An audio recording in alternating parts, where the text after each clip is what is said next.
सो आज हम करेंगे ऑपरेटर्स इन पाइथन। सो हमने पिछली क्लास में किया था कि कैसे आप पाइथन का एक बेसिक प्रोग्राम जो है वो लिखते हो। ठीक है, how do you take input, then how do we perform processing on it, और कैसे हम उसका आउटपुट जो है वो स्क्रीन पे शो करते हैं। So we do input, processing and output. And now what we are going to do is how can we use different operators for calculations. अभी इससे पहले आप लोगों ने सी लैंग्वेज करी है, आपने फिर सी में डेटा स्ट्रक्चर्स किया था।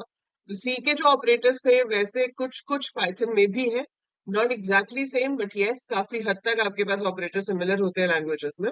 सो सबसे पहला डिफरेंस तो आ जाता है, जैसे सी लैंग्वेज में हमारे पास plus plus minus minus operator था। Plus plus was for increment, minus minus was for decrement. वो हमारे पास यहाँ पर नहीं है, वी डोंट हैव। ठीक है, सो यहाँ पर आपके पास वो क्लासिफिकेशन भी नहीं है जो आप सी लैंग्वेज में सीखते हो कि भाई यूनरी ऑपरेटर्स हैं, बाइनरी ऑपरेटर्स हैं, टर्नरी ऑपरेटर्स हैं। We don't classify like that क्योंकि यहाँ मोस्टली ऑपरेटर्स आपके बाइनरी ऑपरेटर्स हैं।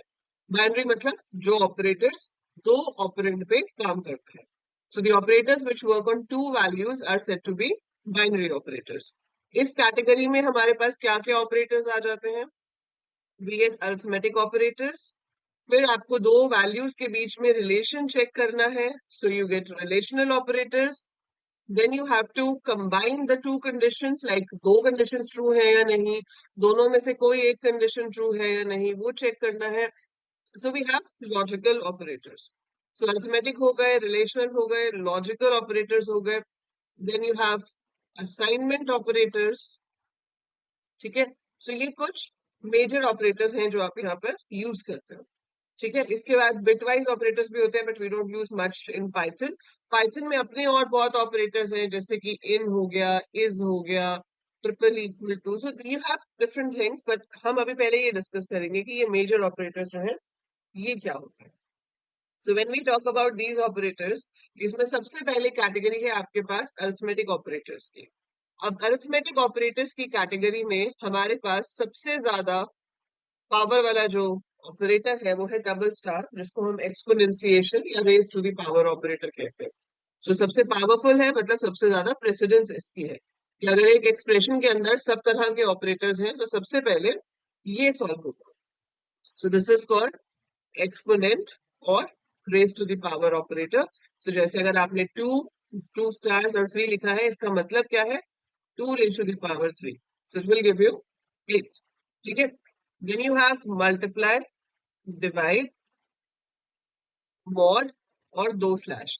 ये सब सेम लेवल पे है। तो इसमें अगर हम प्रेसिडेंस की बात करें तो all these operators come on the same level. कोई सा भी ऑपरेटर आपका पहले एग्जीक्यूट हो सकता है जो लेफ्ट टू राइट पहले आएगा। So this is to multiply, this is to divide and this is same पहले जो हमारे लिए काम करता था रिमाइंडर। सो जब आप दो इंटीजर्स को डिवाइड करोगे तो जो रिमाइंडर बचेगा ये आपको वो देगा। एंड ये डबल स्लैश जो है इसको हम फ्लोट डिवीजन या फिर इंटीजर डिवीजन कहते हैं। अब इसकी जरूरत क्यों पड़ी?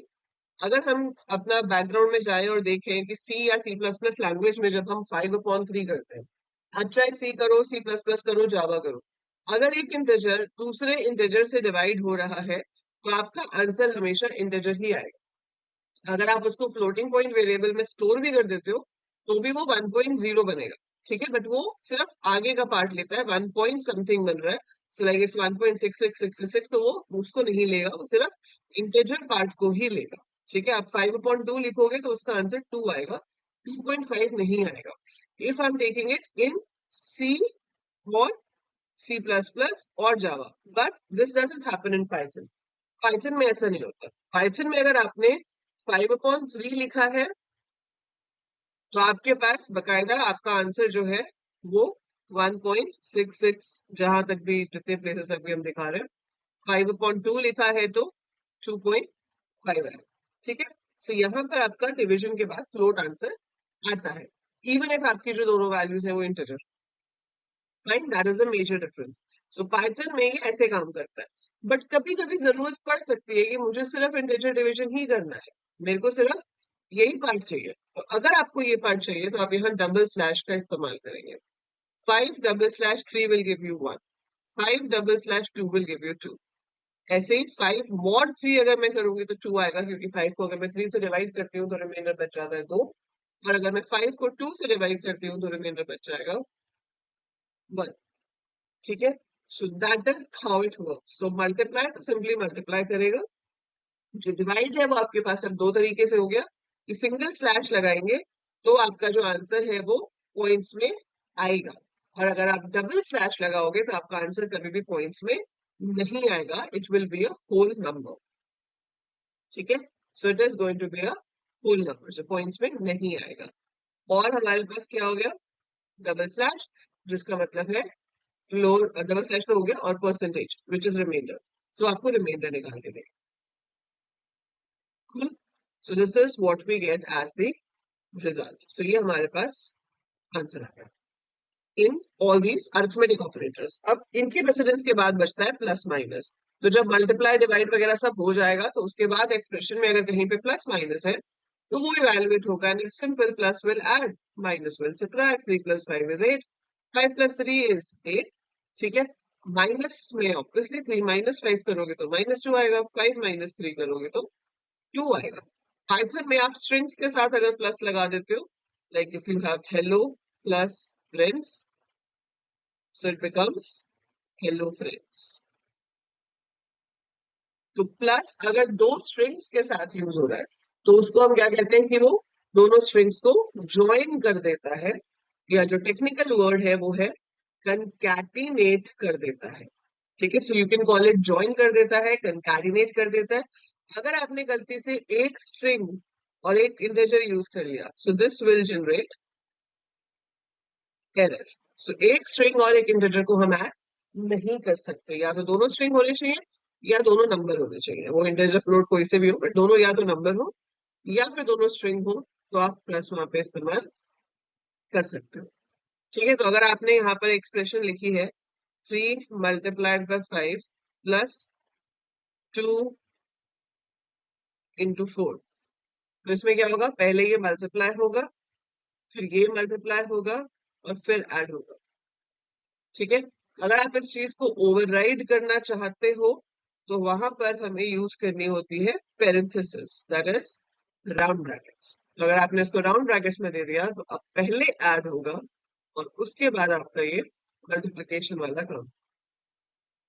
ठीक है, सो 21 × 4, सो दैट शुड बी 84। सो ये आपका बेसिक प्रेसिडेंस ऑफ ऑपरेटर्स हो गया, या हायरार्की ऑफ ऑपरेटर्स हो गया। तो अगर आपसे कोई हायरार्की या प्रेसिडेंस पूछता है, सो इट इज दिस, कि किस ऑर्डर में आपकी जो एग्जीक्यूशन है ऑपरेटर्स की जाएगी इन केस सारे ऑपरेटर्स आपके एक एक्सप्रेशन में हो। तो सबसे पहले एक्सपोनेंट सॉल्व होगा, फिर हमारे ये मल्टीप्लीकेशन डिवीजन में से whichever operators come first from left to right वो होगा, और उसके बाद चलते हैं प्लस माइनस, ब्रैकेट्स के थ्रू आप कुछ भी कर सकते हो। सो ये तो वो ऑपरेटर्स हो गए जिससे अरिथमेटिक स्टेटमेंट क्रिएट होगी, आपका जो रिजल्ट है वो आएगा in the form of numeric value. Generally calculation से हम करते हैं इससे, पर अगर आपको वैल्यूज को कंपेयर करना है, ठीक है, आपको कंपेयर करके रिलेशन बताना है उनके बीच में, कौन सी बड़ी है कौन सी छोटी है, तो वहां पर आते हैं रिलेशनल ऑपरेटर्स, और इनका काम क्या है, बूलियन एक्सप्रेशंस को क्रिएट करना। So Boolean expressions are those expressions जिनका रिजल्ट या तो ट्रू होता है या फॉल्स होता है। ठीक है, so Boolean expressions are those expressions जिनका रिजल्ट या तो ट्रू या तो फॉल्स होता है, और उसके लिए हमारे पास ये सेम ऑपरेटर्स हैं जो सी लैंग्वेज में भी थे, इसमें कोई चेंज नहीं है। So we have greater than, we have less than. अगर आपकी लेफ्ट हैंड साइड वाली वैल्यू राइट हैंड साइड से बड़ी है तो greater than will give you true, अगर छोटी है तो it will give you true, otherwise will give you false. ऐसे ही ग्रेटर और equal, less or equal, this is equal to, and this is not equal to। ठीक है, so greater than हो गया, लेस देन हो गया, ग्रेटर देन इक्वल टू हो गया, लेस और इक्वल हो गया, इक्वल हो गया, एंड नॉट इक्वल हो गया। जैसे सी लैंग्वेज में ये क्वेश्चन इंपॉर्टेंट होता है, वैसे पाइथन में भी इंपॉर्टेंट है कि what is the difference between single equal to and double equal to sign. तो आपका सिंगल और डबल इक्वल टू साइन कैसे एक दूसरे से डिफरेंट है, ठीक है। So single equal to and double equal to, ये क्या है, असाइनमेंट ऑपरेटर। असाइनमेंट ऑपरेटर की प्रेसिडेंस सबसे कम होती है, जब सारे काम हो जाते हैं तो एंड में जाकर असाइनमेंट होता है। So assignment and this is comparison. So if you write a is equal to 7, so 7 is stored in variable a। और पाइथन में तो असाइनमेंट से वेरिएबल क्रिएट भी होता है, तो अगर पहले से a नाम का वेरिएबल एग्जिस्ट नहीं कर रहा था, it's going to create the variable as well. तो ये क्रिएट भी करेगा उसको, ठीक है, ये क्रिएट करेगा, उसमें जाकर आपकी वैल्यू स्टोर होगी। So a is equal to 7 is stored in variable a। और कंपैरिजन में क्या होता है, आप चेक करते हो, अगर a is equal to 10, so it will check if 10 is stored in A or not. If yes, it returns true, otherwise false। ठीक है, तो ये क्वेश्चन आपसे पूछा जा सकता है, you should be very specific about this. ये बहुत ही रिपीटेड क्वेश्चन है, चाहे सी लैंग्वेज हो चाहे हमारे पास पाइथन। ठीक है, क्लियर। इसके बाद आपके पास जो नेक्स्ट कैटेगरी ऑफ ऑपरेटर्स आते हैं वो है लॉजिकल ऑपरेटर्स। अब लॉजिकल की जरूरत कब पड़ती है कि भाई चेक तो हमें कंडीशन ही करनी है, लेकिन कंडीशन कुछ इस तरीके से चेक करनी है कि I have more than one condition. तो मैं ये चाहती हूँ कि मैं ये चेक करूँ कि अगर ये कंडीशन ट्रू है एंड ये वाली भी ट्रू है, तो ओवरऑल रिजल्ट जो है वो ट्रू आए, है ना। एक कंडीशन फॉल्स है, दूसरी ट्रू है, तो रिजल्ट फॉल्स हो जाए, समथिंग लाइक दैट। तो उस कंडीशन में आपको जब मल्टीपल कंडीशंस को कंबाइन करना है तो we use logical operators. Logical operators में तीन ही ऑपरेटर है। सबसे पहले है नॉट। अब पाइथन में ये सिंबल्स हमें लगाने की जरूरत नहीं पड़ती है, we can write the words but in small letters, ठीक है। नॉट एंड और मैं इस ऑर्डर में क्यों लिख रही हूँ, क्योंकि this is the precedence level. अगर एक एक्सप्रेशन में ये तीनों ऑपरेटर्स है तो सबसे पहले नॉट सॉल्व होगा, उसके बाद एंड, उसके बाद और। एंड आपको ऑपरेटर को स्मॉल लेटर्स में लिखना है, आप कैपिटल में नहीं लिखोगे। जो बूलियन वैल्यूज है उसमें आपका फर्स्ट लेटर कैपिटल होता है। सो पाइथन में अगर आपको कभी भी ट्रू लिखना है, it's a keyword, so T capital होगा, rest of it will be small. अगर आपको फॉल्स लिखना है तो आप एफ कैपिटल लिखोगे, rest of it will be small, ठीक है। सो ट्रू का टी कैपिटल होगा, फॉल्स का एफ कैपिटल होगा, नॉट एंड और सारा का सारा स्मॉल होता है। So if I want two conditions to be true, तभी हमें काम करना है तो हम उन दोनों कंडीशंस के बीच में एंड का यूज कर लेंगे। अगर दोनों में से कोई एक ट्रू चाहिए तो आप और का यूज कर सकते हो। So if you have condition one, condition two, possibility क्या है कि दोनों ही कंडीशंस फॉल्स हो, या फिर ये फॉल्स हो ये ट्रू हो, या ये ट्रू हो ये फॉल्स हो, या फिर दोनों ही ट्रू हो, ठीक है। Condition one and condition two अगर हम करते हैं, so and gives you true only if, only if both conditions are true। So only if both conditions are true, you get a true result। और जो है आपके पास वो क्या करता है, दोनों में से कोई एक भी ट्रू हो तो पूरा रिजल्ट ट्रू हो जाता है। तो अगर मैं कहती हूँ कि भाई स्कॉलरशिप मिलेगी अगर आपने कंप्यूटर आर्किटेक्चर में 95 से ऊपर मार्क्स ले लिए, या पाइथन में 95 से ऊपर मार्क्स ले लिए, तो या मतलब एनी ऑफ द टू। सो यहाँ पर आपको और यूज करना है। बट अगर मैं कहती हूँ कि दोनों सब्जेक्ट्स में आपके 95 से ऊपर मार्क्स आएंगे तो आपको नेक्स्ट सेमेस्टर के लिए स्कॉलरशिप मिलेगी। So in that case you have to use and. Understood, ठीक है, ये चीज क्लियर है, ठीक है। सो ये हमारे पास हो गया condition one, condition two and this. अच्छा, अब इसके बाद व्हाट नेक्स्ट। नॉट का क्या पर्पस होता है, ट्रू को फॉल्स, फॉल्स को ट्रू बना देना, ठीक है। Then you have assignment operators. Assignment operator का काम है असाइन करना, वो हमने एक तो देख ही लिया। बाकी इसमें कुछ शॉर्ट हैंड्स होते हैं, सो शॉर्ट हैंड्स क्या होते हैं वो मैं आपको बताती हूँ। तो नॉर्मल असाइनमेंट ऑपरेटर का काम क्या है कि we have a variable name is equal to value. अब देखो इसका इंटरनल समझो कि वेरिएबल क्रिएट कैसे होता है। आपने सी में पॉइंटर्स किए हुए हैं, ठीक है। When I write 9 is equal to 50 in Python, so अब आप इस लेवल पे हो कि आप ये चीज समझ सकते हो कि एन में 50 ऐसे स्टोर नहीं करना है।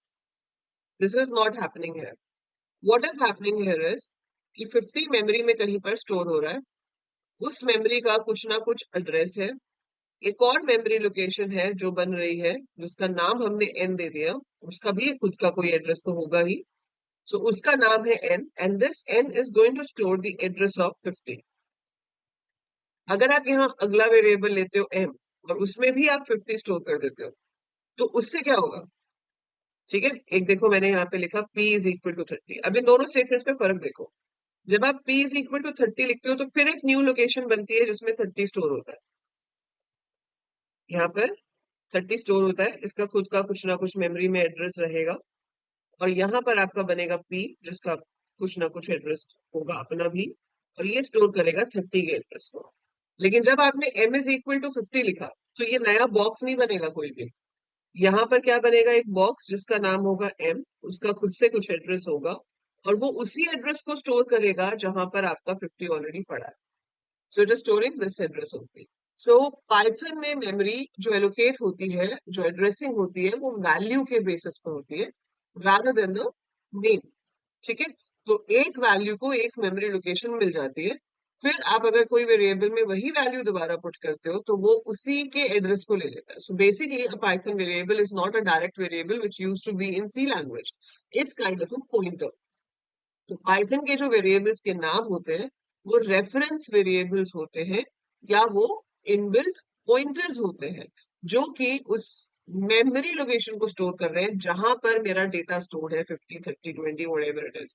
So it is going to store that location. जब हम आगे जाके इसमें लिस्ट टपल्स वगैरह करेंगे तो आपको ये और अच्छे से समझ आएगा। बट यहाँ पर एक बेस चीज जो आपको समझनी है कि पाइथन लैंग्वेज में डायरेक्ट वेरिएबल क्रिएट नहीं होता, वो जो मेमोरी मैपिंग टेबल के थ्रू बनता था। राधा यहाँ पे सारे वेरिएबल जो हैं वो बाय रेफरेंस ही काम करते हैं। आप उस वैल्यू के एड्रेस को होल्ड करते हो वेरिएबल के नाम पे, और उस एड्रेस पे जो वैल्यू पड़ी होती है वो उसको फिर यूज करो।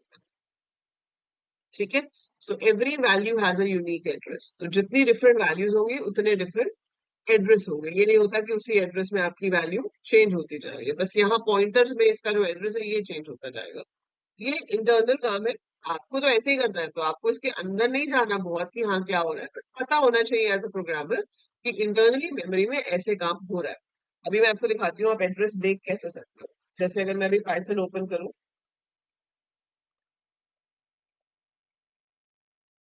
ठीक है, अब हम यही चीज करके देखेंगे जो मैं एड्रेस वाली चीज आपको बता रही हूँ। So let's try this. तो इसमें हम वेरिएबल क्रिएट करेंगे और हमारे पास एक फंक्शन होता है जिसका नाम होता है आईडी। ठीक है, सो जैसे आपने लिखा n is equal to 90, m is equal to 80, and then k is equal to 9. Now, obviously, when you print the values, तो वो values ही print करेगा। ठीक है, इसमें कोई प्रॉब्लम नहीं है। अब आपने क्या किया? आपने लिखा id and you print id of n। n का id देख रहे हो आप? अब मैं अगर k का id प्रिंट करती हूँ तो just observe it is same. k का id और n का id एग्जैक्टली सेम है, मतलब उनका डेटा सेम मेमोरी लोकेशन पे स्टोर्ड है। अगर आप m का id देखोगे तो वो डिफरेंट आएगा क्योंकि वो अलग value. So that is what I mean to say when I say कि वो वैल्यू का एड्रेस लेता है। ठीक है, सो आईडी से आप एड्रेस देख सकते हो। राइट, आपने लिखा n is k, so it will give you true. Yes, both are the same address. अगर डिफरेंट एड्रेस होंगे जैसे n is m, it will give you false। ठीक है, सो ये एड्रेसेस की चीज है जिसको आगे जाके हम और डिस्कस करेंगे, but this was just a brief कि एड्रेसेस किस तरीके से काम करते हैं। और इसके बाद आपके पास आ जाते हैं ऑग्यूमेंटेड अरिथमेटिक ऑपरेटर्स। ऑग्यूमेंटेड का मतलब क्या होता है कि जैसे आपके पास नम है विच इज 9। अब आपने यहाँ लिखा नम में 5 ऐड कर दो, तो आपके पास एक तरीका लिखने का क्या है? Num is equal to num plus 5। Short hand is num plus equal to 5. Now, if you print num, you see that there is a modified value. So इन्हें कहते हैं augmented arithmetic operators. So augmented का मतलब इकट्ठे काम हो रहा है, accumulation में काम हो रहा है, तो उसी के अंदर ऐड कर रहा है या मल्टीप्लाई जो भी आप ऑपरेटर यूज कर रहे हो और फिर उसी में ही स्टोर भी कर दे रहा है. ठीक है. So if we have these short hands, किसी के साथ भी यूज कर सकते हो जो भी अरिथमेटिक ऑपरेटर्स हैं. So if you have num is equal to 7, num multiply equal to 3. So if you print num, this will be 21. So this statement is same as writing num is equal to num multiplied by 3. ठीक है. So ये हो गया आपकी list of operators in Python. अब इसको use करके हम ऑब्वियसली कोई भी कैलकुलेशंस कर सकते हैं. So पहले मुझे बताओ यहाँ तक सारा क्लियर है, यहाँ तक कोई डाउट तो नहीं है. So this I'm putting in a PDF. ये आपके हो गए ऑपरेटर्स हैं Python. Operators in Python, let's put it down first. ये मैं आपको आपके ग्रुप पे भेज दूंगी. ठीक है. आप बताओ कोई डाउट तो नहीं है कुछ, anything which you want me to explain again. अब इनमें से देखो अरिथमेटिक ऑपरेटर्स तो आप कैलकुलेशंस में यूज कर ही लोगे, पर अब मेन मुद्दे की बात आती है कि कंडीशनल ऑपरेटर्स जो है जहां से आप कंडीशन चेक कर रहे हो उनको कैसे यूज करना है. हमारे पास एक टर्नरी करके होता था, है ना, ऑपरेटर सी लैंग्वेज. यहाँ नहीं है, और यहाँ आपके पास एक स्टेटमेंट है जिसका नाम है if. So here you have a statement called if, जिसके थ्रू आप कंडीशंस को चेक कर सकते हो. रिलेशनल ऑपरेटर से जो एक्सप्रेशन बनेगी या जो लॉजिकल ऑपरेटर से एक्सप्रेशन बनेगी उसके ऊपर आपको कंडीशन चेक करनी है. So that can be done with if statement. उसे हम क्या कहेंगे, कंडीशन कंट्रोल स्टेटमेंट, या आप उसको डिसीजन कंट्रोल स्टेटमेंट बोलो. ठीक है, या कुछ भी ऐसा कह सकते हो. So that's your condition control statement, जिसके अंदर हमारे पास इफ आ जाएगा. ठीक है. इफ को यूज करने के जैसे सी लैंग्वेज में अलग अलग तरीके थे, यहाँ पे भी है. एक हो गया खाली इफ, एक हो गया इफ एल्स. यहाँ पर एल्स इफ की जगह एलिफ लैडर होता है.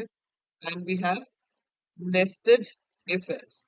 एंड एज वी नो कि पाइथन में कर्ली ब्रैकेट्स नहीं होती है, तो जब आप इफ कीवर्ड लिखोगे स्मॉल लेटर्स में and you have to give a condition after that, यहाँ पर हम यूज करते हैं कोलन का sign. We don't have curly brackets. तो पाइथन में ब्लॉक कैसे शो होता है? सो ब्लॉक शो करने के लिए आप इफ लिखते हो, कंडीशन लिखते हो, it is two dots, it's not semicolon of C, it's colon. ठीक है. सो टू डॉट्स है. एंड जैसे ही आप एंटर प्रेस करोगे ना, आप देखोगे कि आपका कर्सर ऑटोमेटिकली यहाँ आ रहा होगा. इसे कहते हैं इंडेंट. ठीक है, स्पेस जो हम यहाँ खाली छोड़ते हैं. तो जितनी स्टेटमेंट्स इंडेंटेड होंगी, ठीक है, that is part of if statement. मतलब अगर आपकी कंडीशन ट्रू है तो ये जितनी इंडेंटेड स्टेटमेंट्स हैं ये एग्जीक्यूट होंगी, अदरवाइज ये एग्जीक्यूट नहीं होगी.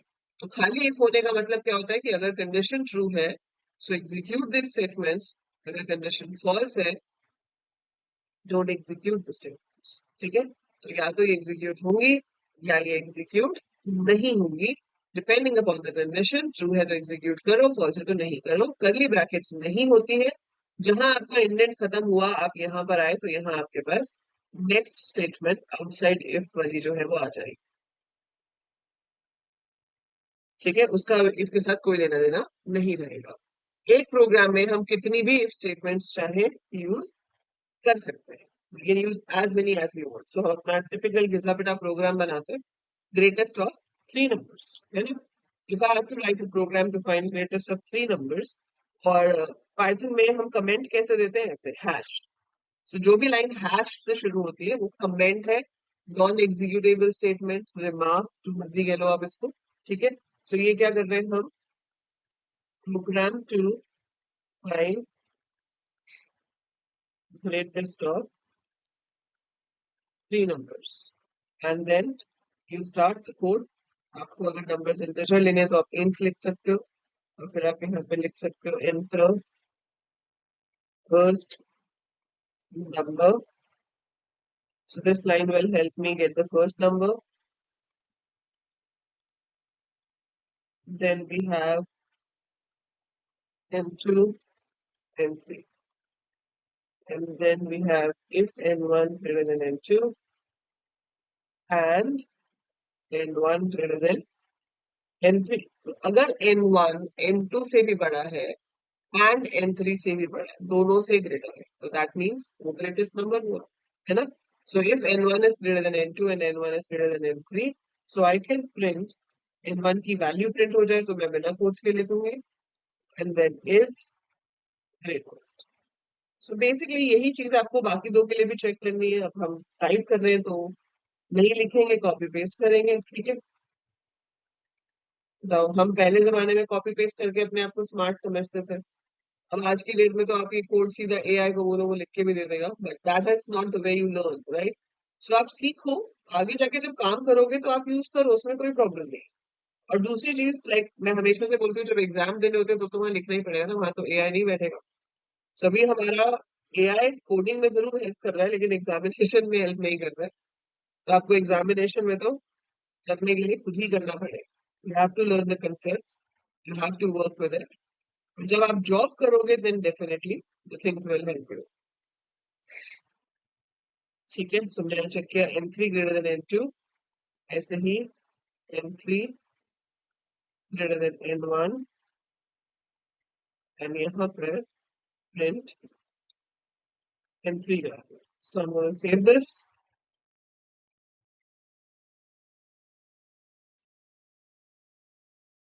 ग्रेड 3, रन किया, 56, 54, 78.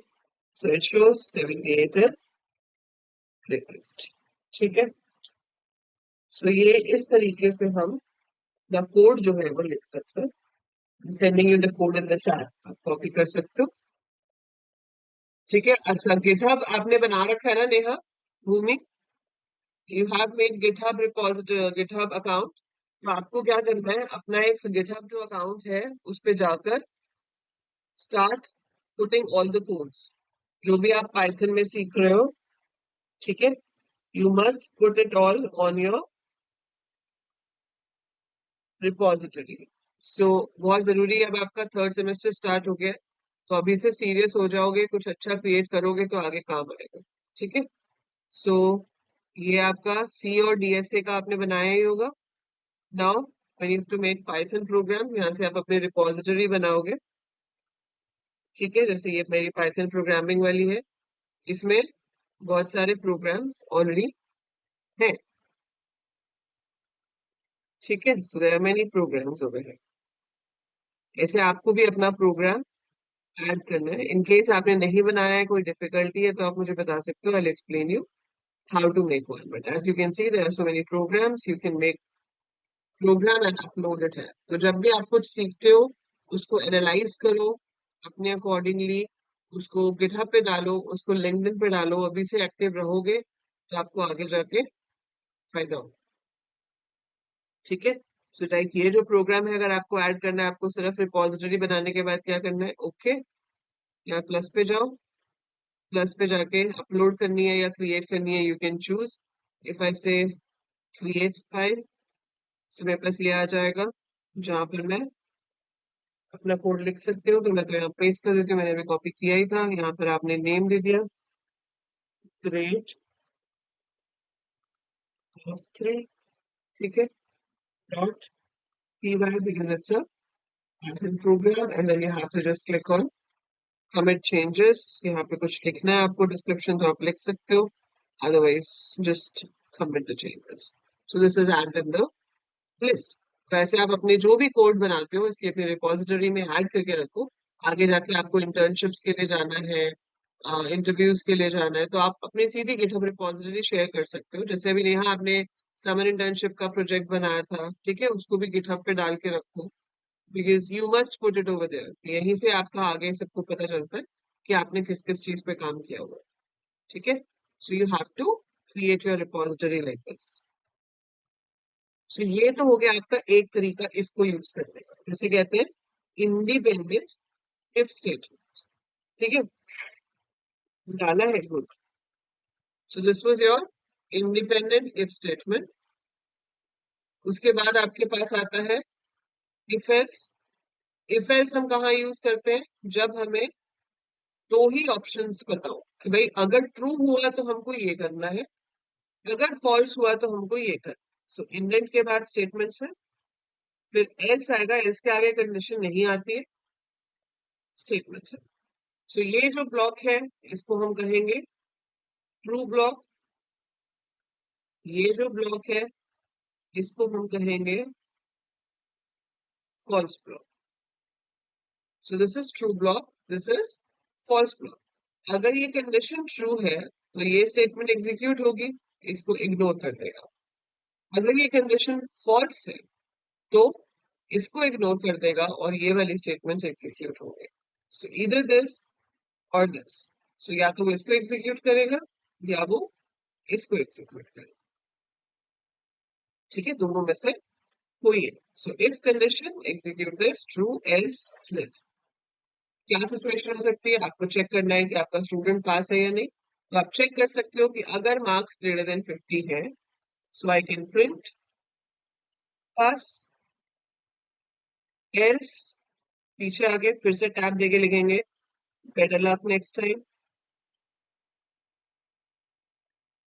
ठीक है। तो जब हमारे पास सिंगल कंडीशन है और उसके दो ही ऑल्टरनेटिव्स है कि या तो ट्रू या फॉल्स, वहां हम इफ एल्स का इस्तेमाल करते हैं।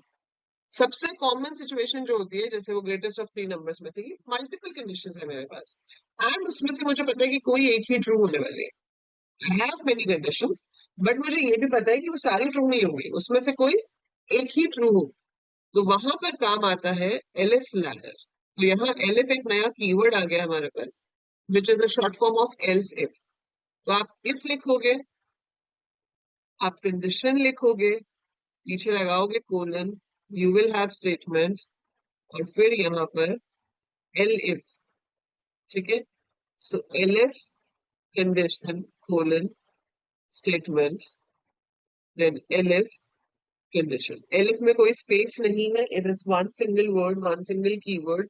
एलिफ के बाद आप कंडीशन लिख सकते हो, खाली एल्स के बाद कभी कंडीशन नहीं आती है, ठीक है। सो वी राइट स्टेटमेंट्स, और आखिरी का जो एल्स है वो ऑप्शनल है, आप चाहो तो लिख सकते हो, चाहो तो नहीं लिखो, ठीक है।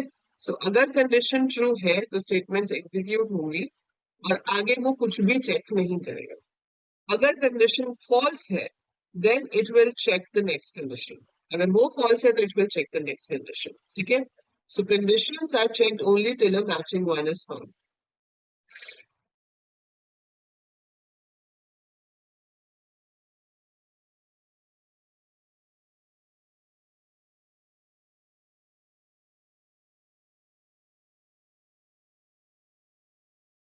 सो that's how it works, ठीक है। Last else is optional, is executed if none of the conditions match,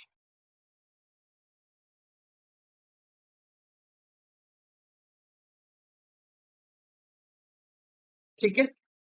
सो ये एलिफ लैटर हो गया, सबसे कॉमन है। और नेस्टेड इफ एल्स क्या होता है? जब एक इफ के अंदर हम एक और इफ दे देते हैं, ठीक है।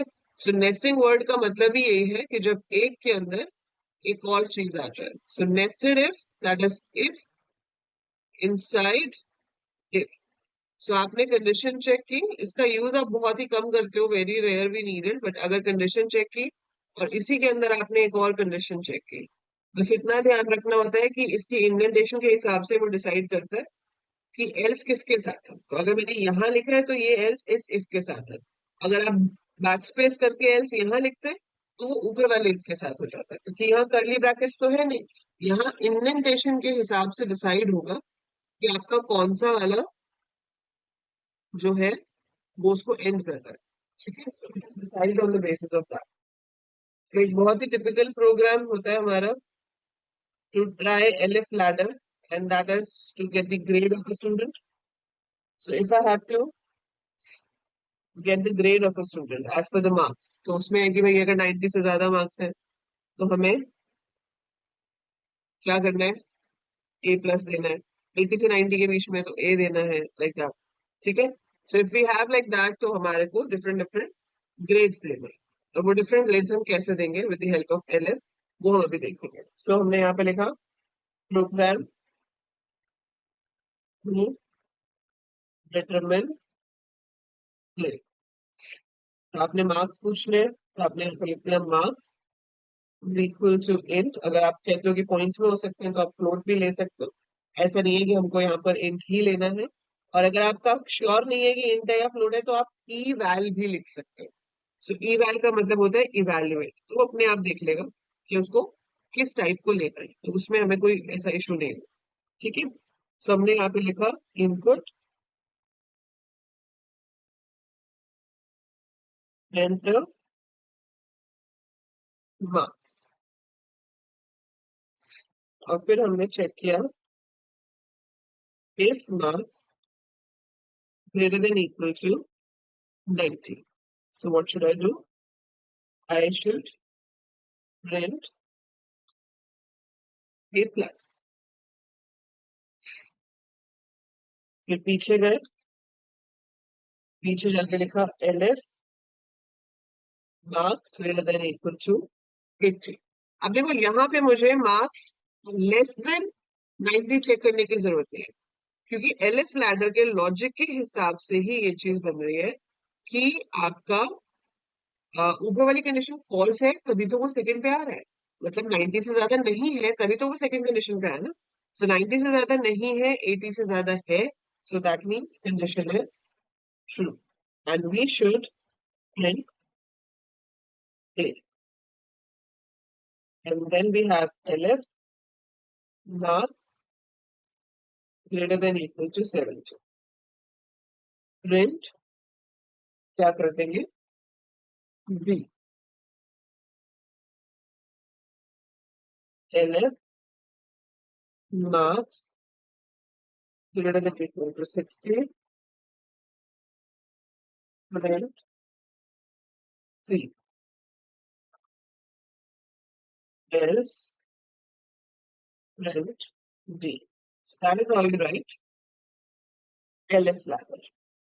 इसको हमने रन किया, मार्क्स एंटर किए, बी ग्रेड आ रहा है। आपने फिर से रन किया, मार्क्स एंटर किए, ए प्लस आ रहा है। सो इट डिपेंड्स आप क्या इनपुट कर रहे हो। ठीक है, तो जो भी हम इनपुट करेंगे accordingly it is going to show you the number.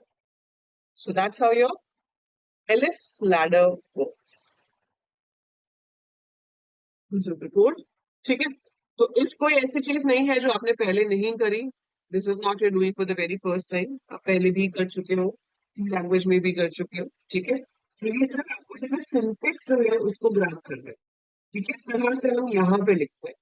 ठीक है, so ये सब कुछ आप पहले कर चुके हो in other language, so you know the concept of if, you know the concept of checking conditions, you know how to use it in the program, but the only thing that's changing over here is कि उसको आपने Python के syntax में कैसा लिखा। तो उसके लिए मैं आपको क्वेश्चंस दे रही हूँ, वो आप ट्राई करोगे। ठीक है, सो आपको क्या करना है, input a number,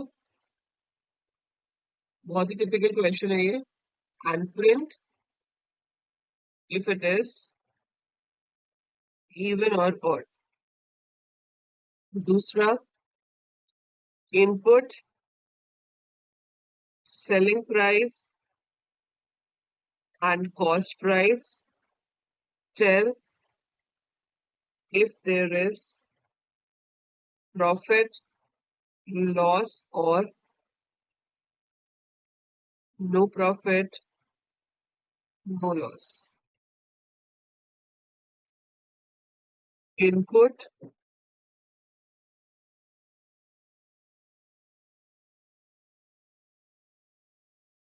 sides of a triangle and print if it is equilateral, isosceles or scalene.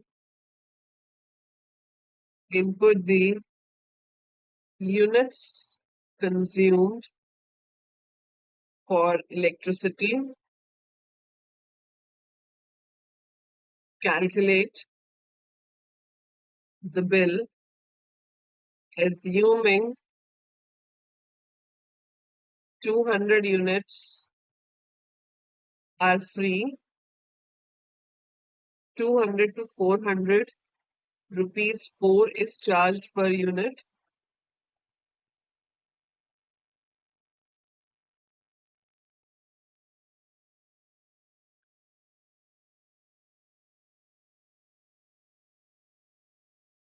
Per unit.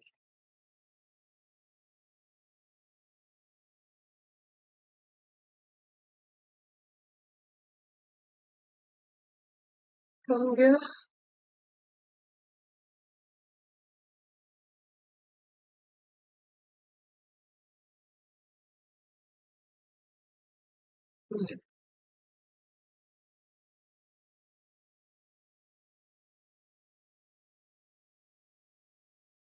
Per unit, ठीक है. 400 to 600 पे rupees 6 is charged per unit,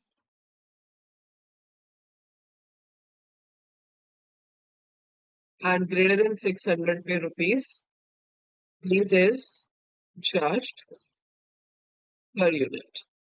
ठीक है. So ये आपको होमवर्क में कर. सो डू ऑल दीज और इनके आंसर्स आप मेरे को व्हाट्सएप पे भी भेज सकते हो या इसकी ग्रुप चैट पे भी भेज सकते हो, wherever you feel like. So just share the answers.